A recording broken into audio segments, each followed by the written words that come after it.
In this video, we will be doing the CBSE Class 10th Science Chapter 5 Life Processes. Let us start by understanding what are life processes. When do we consider an organism as living? We see so many different organisms in our daily life. What is the distinction between living and dead?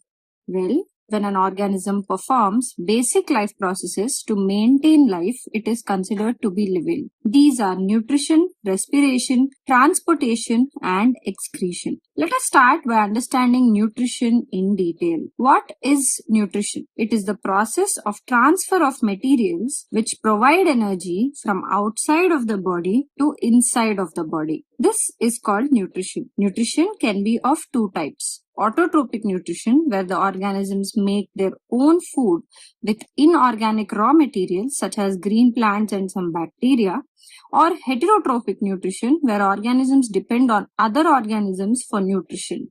Example, animals, birds, humans, etc. Let us deep dive into autotrophic nutrition. In autotropic nutrition, photosynthesis is the process by which autotrophs fulfill their carbon and energy requirements. The plants take inorganic raw materials like carbon dioxide, water, and convert them into glucose and oxygen. This happens in the presence of sunlight using a pigment in their leaves called chlorophyll. Let us see the chemical equation of photosynthesis. The reactants here are carbon dioxide and water.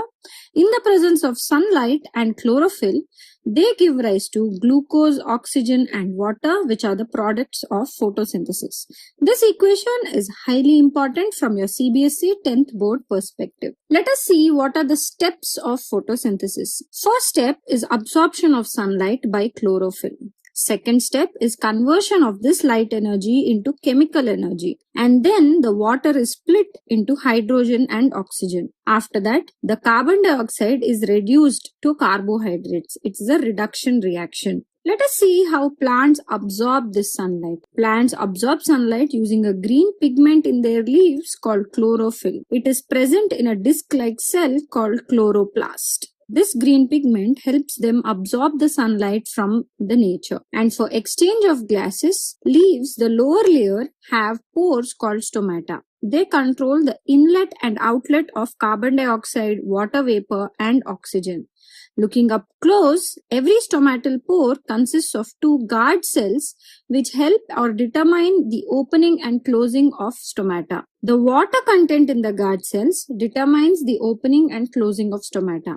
When guard cells shrink, the stomatal pore closes, and when the guard cells swell with more water, the stomatal pore opens. Let us now understand heterotropic nutrition. Heterotrophic nutrition differs in different organisms based on the level of the organism. Some, like human beings, take the whole material of food inside their body and break it down, whereas some, like yeast, mushrooms, bread mold, etc., break down the food outside the body and then absorb it. There are some organisms like caceta, ticks, tapeworm, and lice. They derive nutrition from another organism without killing it, which is called parasitic nutrition. Let us see how nutrition occurs in unicellular organisms such as amoeba and paramecium. In amoeba, the cell surface forms a finger-like structure called pseudopodia. These structures trap and fuse the food to form a food vacuum, and the complex substances in the food are broken down into simpler ones and then absorbed into the cytoplasm. The remaining unabsorbed substances are moved to the surface of the cell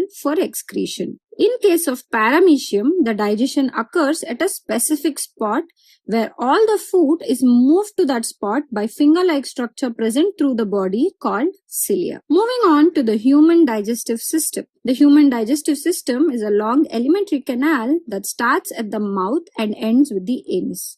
It has the mouth or the buccal cavity, esophagus or the food pipe, which leads to the stomach, along with the liver, gallbladder, pancreas, and then a small intestine, a large intestine, and the anus.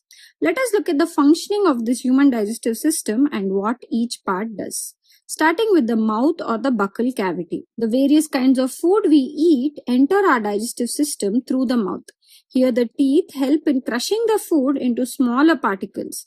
The saliva secreted by the salivary gland wets the food. Enzyme in the saliva called the salivary amylase breaks down complex carbohydrates into simple sugars. From here, this food is swallowed and moves to the food pipe or esophagus down to the stomach. The alimentary canal has contractions called peristaltic movements which help in the movement of food along this digestive system. From the esophagus, the food reaches the muscular bag structure called the stomach.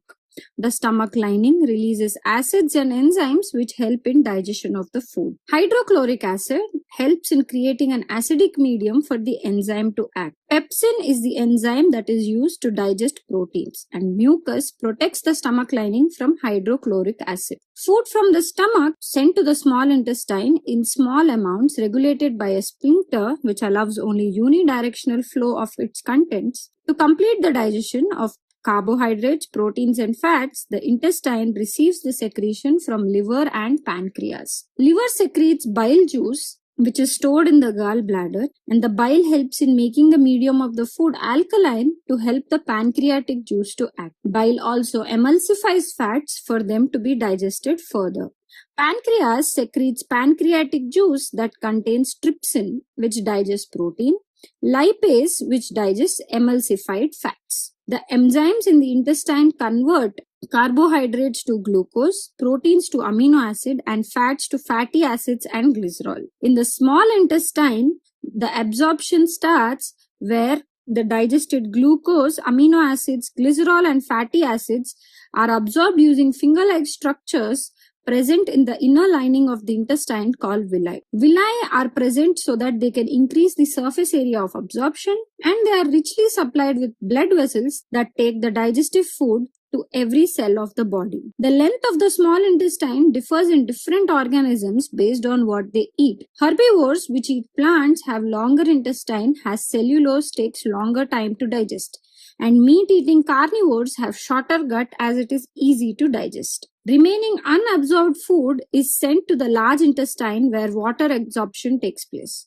The remaining material after water absorption is excreted out as feces through the anus, which is regulated by an anal sphincter. Let us now understand what happens to the glucose that was absorbed by the villi through the process of respiration. The glucose, which was absorbed by the blood vessels in the villi after digestion, is brought to every cell of the body. Here, in the cytoplasm of the cell, the glucose is broken down into a 3-carbon molecule along with some energy. This process is called glycolysis, and the further breakdown of pyruvate depends on the availability of oxygen to the cell. So if there is absence or lack of oxygen, which is considered as anaerobic respiration, in absence of oxygen, which usually occurs in yeast, which is zero or no oxygen, pyruvate is converted into ethanol, carbon dioxide, and some energy. In case of lack of oxygen, that is less oxygen than it is needed, which usually occurs in our muscle cells, the pyruvate is converted into lactic acid and energy. In the presence of oxygen, which is aerobic respiration, which occurs in the mitochondria of our cell, the pyruvate is converted into carbon dioxide, water, and energy. And the energy released in aerobic respiration is much higher than anaerobic respiration. The energy released during these processes is broken down into ATP, which generates specific amount of energy to fuel all the activities of the cell. In plants, respiration occurs using stomata. During the day, oxygen from photosynthesis is used for respiration, and at night, when photosynthesis does not occur, carbon dioxide release is a major activity in plant. Aquatic animals like fish, etc. breathe the oxygen that is dissolved in water. They take the water through their mouth, force it to pass through the gills, where dissolved oxygen is taken up by the blood. Since the amount of dissolved oxygen is very low in water, the rate of breathing is higher in aquatic animals. Let us see how respiration occurs in human body. The human respiratory system consists of the nose, pharynx, larynx, trachea, which branches out to bronchi and bronchioles further, ending into an alveolar sac which is contained in the lungs. We have a pair of lungs that support our breathing. So when we inhale We lift our ribs, flatten our diaphragm, and expand our chest cavity to let the air get sucked in through the nose. The nose serves as the primary entry point for air. The nasal cavity has fine hair which removes dust particles, warms and humidifies the air before it reaches our lungs. Once the air enters into the trachea is covered with rings of cartilage which prevent it from collapsing. The air from the trachea reaches both the lungs as it branches into bronchi and further into bronchioles in each lung. At the end of bronchioles are sac-like structures called alveoli. These alveoli are richly supplied with blood vessels and are very thin-walled to help with the exchange of gases. The carbon dioxide from the blood vessels moves into the alveoli and the oxygen from the alveoli moves into the bloodstream for further transportation in the body. The carbon dioxide in the body is exhaled out through the nose. There is always a residual amount of air in the lungs so that there is sufficient time for oxygen exchange and release of carbon dioxide in the alveoli. Simple diffusion alone isn't completely enough to carry the entire oxygen to every cell of the body. There are respiratory pigments in the blood like hemoglobin which have high affinity for oxygen which help in transport of oxygen to every part of the body. Let us now understand how the whole transportation of oxygen or other materials in the body occurs. Let us see what is the transportation medium first.